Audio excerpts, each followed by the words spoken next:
Cela ne s'était pas produit depuis la Seconde Guerre mondiale et la crise sanitaire du Covid-19. Le 7 novembre dernier, aucune course hippique n'a eu lieu en France et une mobilisation avait rassemblé à Paris 10 000 professionnels du jamais vu. Une grève pour dénoncer un amendement du projet de loi de financement 2025 de la sécurité sociale. Il y est question d'une augmentation de la taxe sur les paris hippiques de 6,9% à 7,5% pour les paris pris dans les hippodromes et dans les points de vente PMU. Pour ce prix en ligne, elle atteindrait 15%. Antonin Roussel habite à Arolles, à proximité de Dompère, paysagiste de profession. Il est autorisé à engager et à monter ses propres chevaux. C'est le seul Vosgien à détenir un permis d'entraîner. Ses inquiétudes face à ces éventuelles surtaxes sont sans appel. La crainte pure et dure, c'est la fin des courses, pour faire très simple. En sachant qu'actuellement, l'État taxe déjà les paris hippiques, mais là, il voudrait taxer davantage. La filière des courses hippiques, c'est une filière qui fonctionne par elle-même.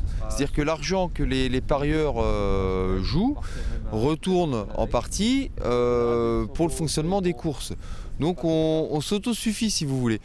Et même déjà dans le cadre-là, on redonne de l'argent à l'État.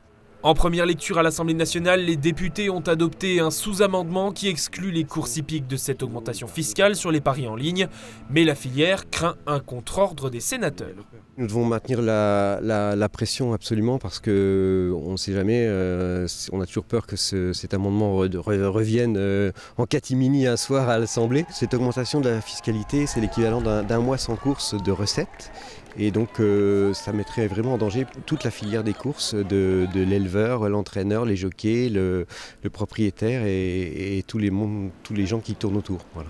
Soit en France quelques 40 000 emplois. Si l'augmentation de la taxe sur les paris hippiques était bel et bien retenue, la filière a fait ses comptes. Les revenus baisseraient de 15 à 20%, une baisse qui fragiliserait de nombreux acteurs du secteur, au premier rang desquels les hippodromes régionaux, comme celui de Vittel, et les amateurs passionnés comme Antonin.